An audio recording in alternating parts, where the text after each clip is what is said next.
송도 해수욕장. 포항 사람들의 잊을 수 없는 추억이 깃든 곳.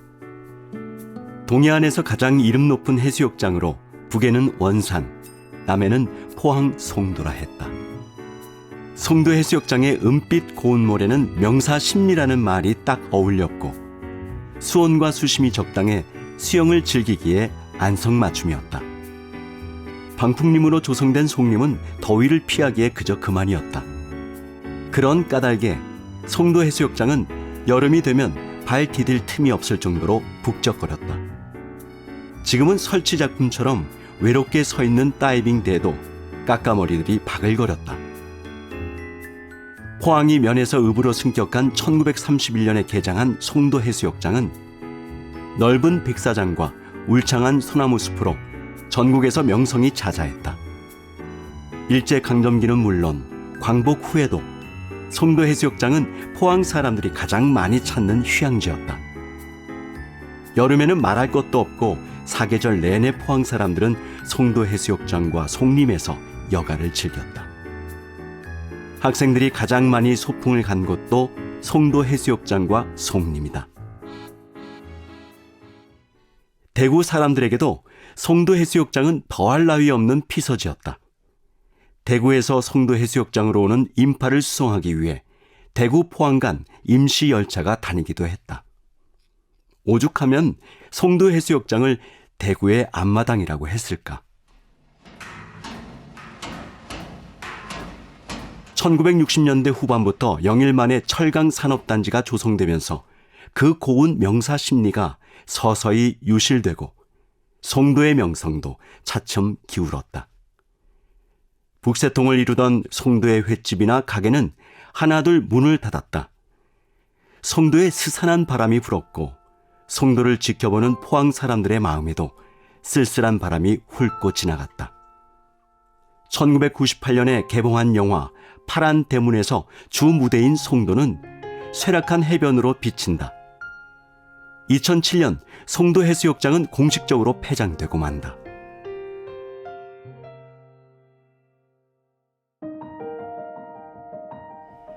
(2024년에) 재개장할 듯. 영일만의 너른 품은 송도를 내버려둘 수 없었다. 푸른 파도와 시원한 샛바람, 하얀 갈매기들이 송도를 서서히 살려내고 있다. 영일만과 호미곶이 잘 보이는 자리에 커피숍과 식당이 속속 들어서고 사람들의 발걸음이 잦아지면서 송도 역시 꿈틀거리며 살아나고 있다.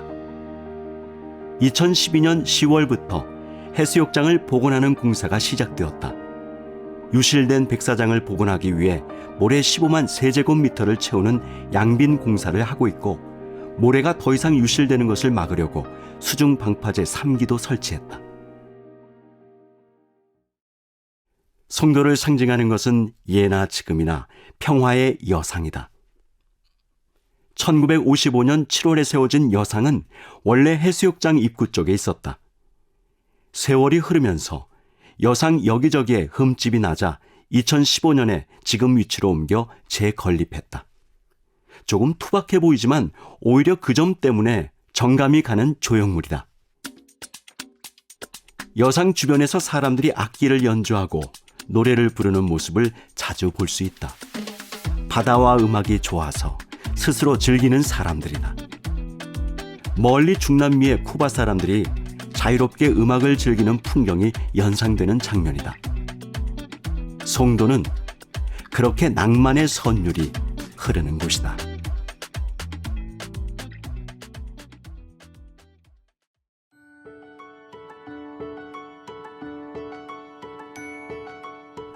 노루와 꿩이 뛰놀던 송림. 바닷가 마을은 육지 방향으로 바람이 불면 모래가 마을로 날려서 갖가지 문제를 일으킨다. 일제강점기 때 이 문제를 해결하려고 방풍림을 조성했다. 1911년 일본인 대지주 오우치지로가 송도 백사장 불모지 53여 정보의 국유지를 대여받아 조림 사업을 전개했고, 10수년이 지나 송림이 울창해져 1929년 어부 보안림으로 지정되었다. 넓은 방풍림을 조성하는 것이 쉬운 일일 수 없었다. 초기에 묘목을 심으면 뿌리를 못 내리는 경우가 허다했다. 모래 흙에는 뿌리를 내리기 힘든 탓이다. 그래서 다른 곳에서 자란 묘목을 뿌리채 뽑아 일꾼들이 지게에 지고 한 분씩 옮겨 심었다고 한다. 송림은 그런 난관을 이겨내고 만들어졌다. 지금도 대낮에 송림에 들어서면 짙은 그늘이 드리워져 냉기가 돈다. 과거에는 하늘이 거의 안 보일 정도로 울창했다. 포항의 원로문인 박이득은 송도의 옛 모습을 이렇게 묘사했다. 그 모래 언덕에 올라서면 바다가 눈앞에 확 다가온다. 갑자기 다가오는 바다의 푸른색, 비릿한 바다 내음, 순백의 모래밭, 무수히 쏟아지는 햇빛, 모두 다 눈이 부시다. 소년이 아니라도 황홀할 수밖에 없다. 당시의 송도는 10여만 평이 송림이었고 소나무와 측백나무가 너무 크고 빽빽해서 혼자 다니기가 무서울 정도였다. 숲에는 또 다람쥐, 청설모, 산토끼, 노루, 꿩, 각종 새들이 무리지어 제각각 송림의 주인이라고 소리쳤다. 박이득, 영일만 그 푸른 해변의 노래, 월간 문학, 2017년 2월호, 232쪽. 지금은 노루와 꿩은커녕 다람쥐나 청설모조차 보기 어렵다. 세월은 송도 해수욕장과 송림, 아니 포항의 모든 것을 너무나 많이 바꿔놓았다. 하지만 송림에는 여전히 사람들의 발길이 이어진다. 2017년에는 포항시에서 송림 테마거리를 조성했다. 조용한 산책길 사이로 물길이 흐르고 분수와 스틸 작품 등이 조화를 이루어 남녀노소 누구나 편안하게 쉴 수 있다. 한흑구, 이육사와 송도의 인연. 송도는 예술가들에게 깊은 영감을 주었다. 여러 예술인이 이곳에서 얻은 감흥을 글과 그림으로 남겼다. 1948년 고적지 답사차 동료 문인들과 경주해왔던 한흑구는 포항 바다가 좋다는 얘기를 듣고 송도에 잠시 들렀다가 그 직후 서울에서 식소를 데리고 포항으로 이주했다. 그러고는 1979년 작고할 때까지 포항을 떠나지 않으며 보리, 나무 등 주옥 같은 수필을 남겼다. 동해의 사색인이던 그는 매일같이 송도 바닷가를 거닐었다고 수루했다. 이육사도 송도와 인연이 깊다. 1936년 7월 이육사는 서울을 떠나 대구에서 귓병을 일주일 정도 치료하고 7월 29일 경주 불국사를 관람한다. 그날 밤에 송도 해수욕장 인근 친구 서기원의 집에 머무르고 다음날 신석초에게 엽서를 보낸다. 8월에는 동해 송도원에서 상당 기간 체류하는데 역사상 최장기 장마와 최강의 태풍이 몰려온다.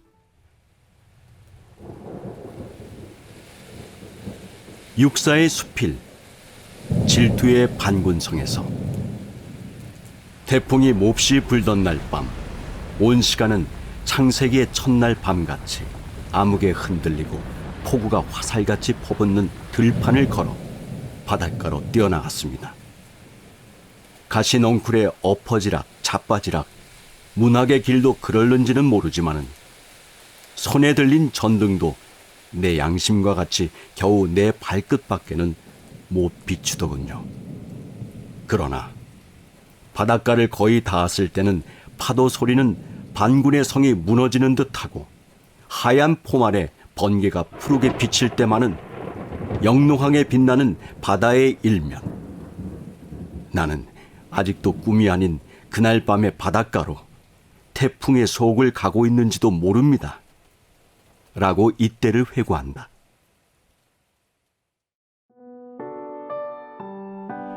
질투의 반군성에서 육사가 송도에서 보낸 여름 한철이 얼마나 강렬한 체험이었는지, 그 후 육사의 문학에 얼마나 영향을 미쳤는지를 짐작할 수 있다. 육사가 신석초에게 보낸 1936년 7월 30일 소인엽서는 발신지가 포항 행정으로 대구와 경주를 거쳐 포항에 온 경로와 몸 상태 등이 담겨 있다. 이 엽서는 광복 77주년인 2022년 8월에 국가문화재로 등록 예고되었다.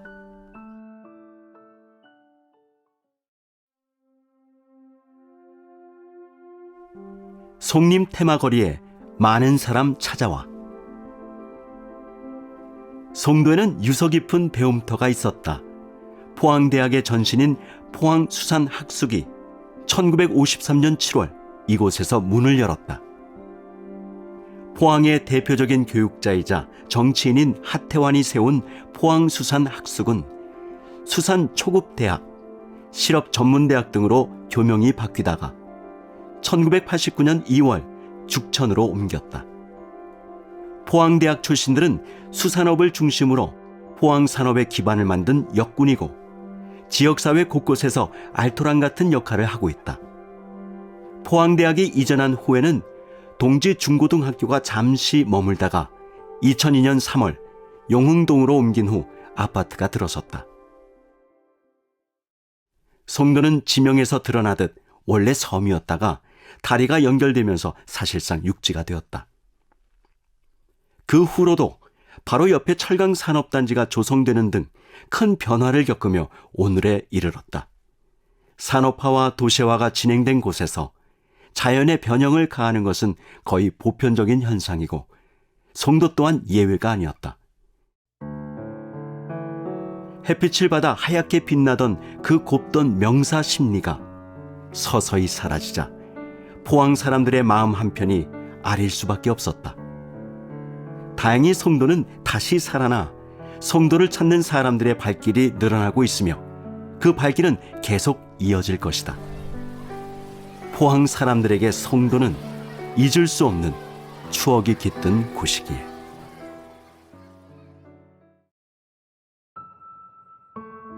영일대 해수욕장에서 연암까지 스카이워크 위를 걸으며 밤바다의 정취에 취하다. 송도에서 동빈 내항을 걸으면 영일대 해수욕장이 나온다. 1975년 개장 때부터 북부 해수욕장이라는 명칭을 사용하다가 영일대라는 해상 누각을 조성하면서 2012년 6월 현재 명칭으로 바뀌었다. 송도 해수욕장에 사람이 몰리던 시절에 영일대 해수욕장은 한가한 해변이었다.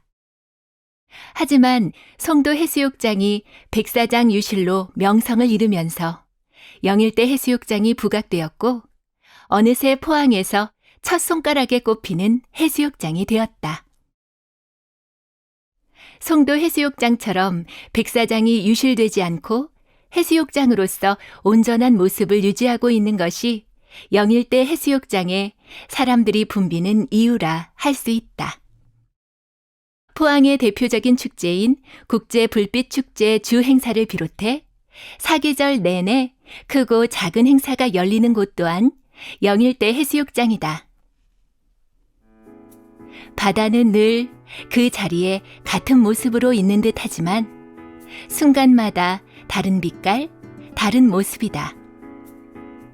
해가 뜨거나 햇살을 받아 윤슬이 반짝이거나 저녁 노을이 물들거나 달이 뜰 때면 바다는 전혀 다른 풍경화가 된다. 호수처럼 잔잔하거나 파도가 높거나 태풍이 몰려오면 바다는 또 다른 풍경화를 펼쳐 보인다. 바다는 그렇게 헤아릴 수 없이 많은 풍경화를 품고 있다. 바다를 속 깊이 좋아하는 사람은 무심해 보이는 바다의 안부가 궁금해 매일같이 바다를 찾는다.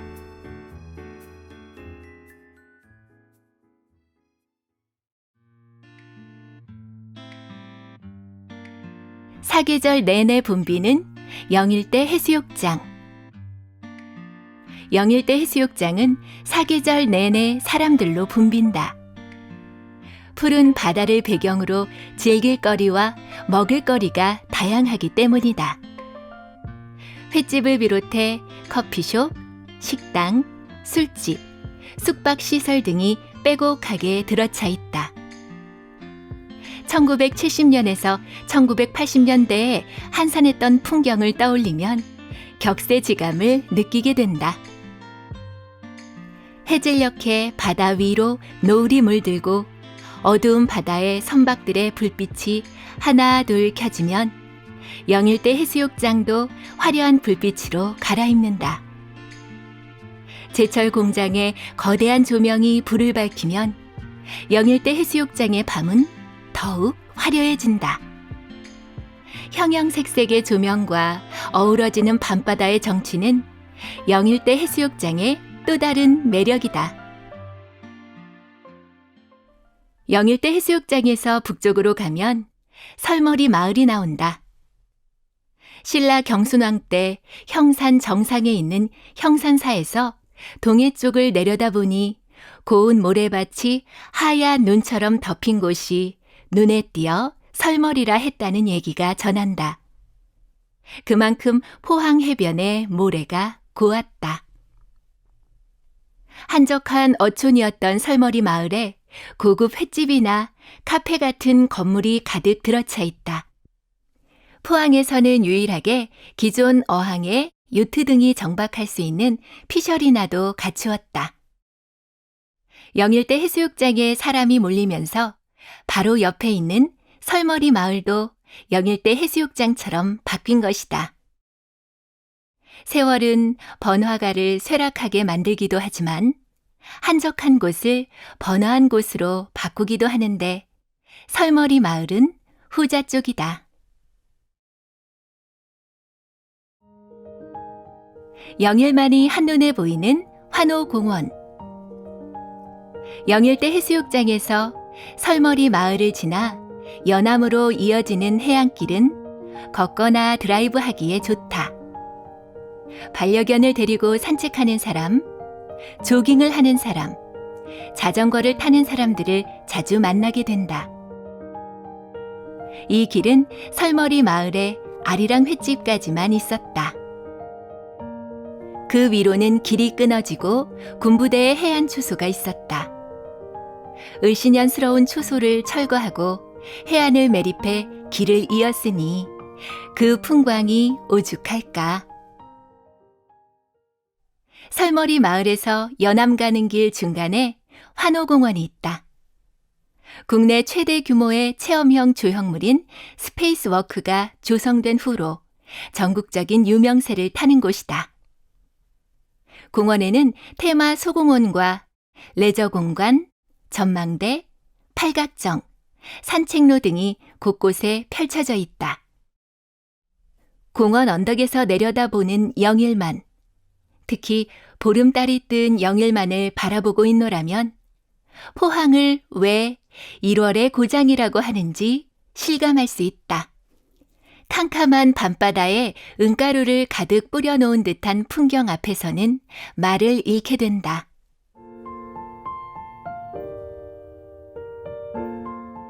영일만이 내려다 보이는 환호공원 언덕 양지바른 곳에 손춘익 문학비가 있다.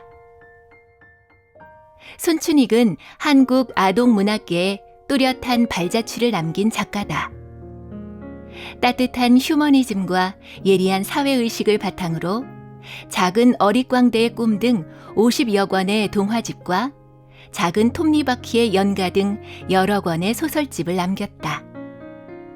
평생 포항을 떠나지 않았으며 포항의 문화예술에 큰 영향을 미친 것은 두말할 나위가 없다. 그의 문학비에는 다음과 같은 글이 새겨져 있다.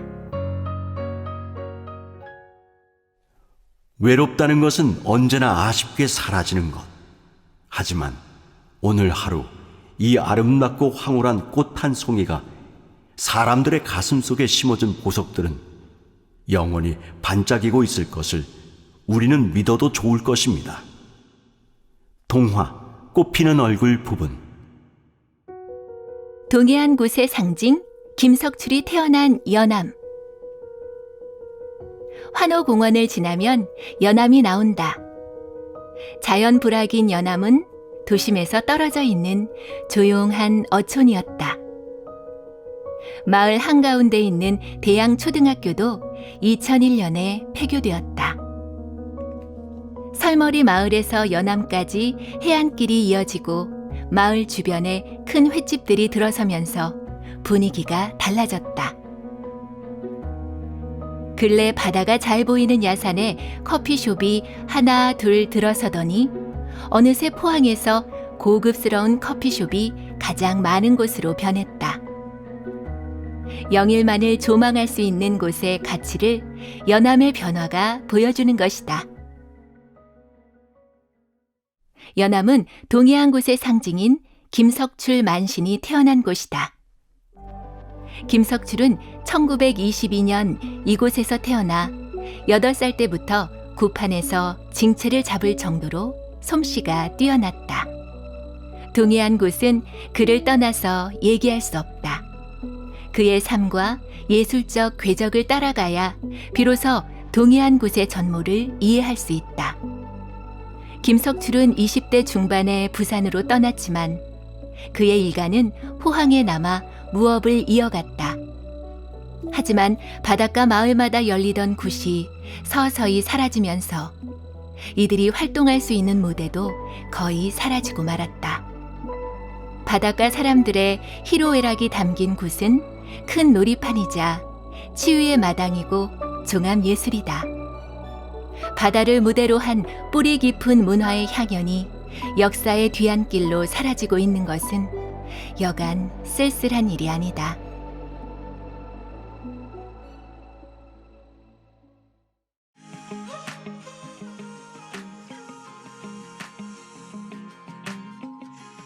국내에서 가장 긴 해상 보도교 스카이워크. 연암의 바다 위에 특별한 구조물 하나가 들어서면서 사람들의 발길이 끊이지 않고 있다. 2022년 4월 13일 해상 스카이워크가 개장한 것이다. 스카이워크는 평균 높이 7m, 총 길이 463m에 이르는 국내에서 가장 긴 해상 보도교다. 바닥이 투명한 특수 유리로 제작되어 바다 위를 걷는 듯한 체험을 할 수 있다. 출입구가 해안 산책로로 연결되어 바다와 육지를 넘나들며 영일만을 조망할 수 있고 야간에도 개장하기에 밤바다의 정취를 감상할 수 있다. 환호공원의 스페이스워크에서 연암의 스카이워크까지는 승용차로 5분 거리다. 스페이스워크에서는 우주를 걷는 듯한 느낌을, 스카이워크에서는 바다 위를 걷는 듯한 느낌을 누릴 수 있다. 영일대 해수욕장에서 연암까지는 다른 해변에서 누릴 수 없는 이색 체험을 만끽할 수 있다.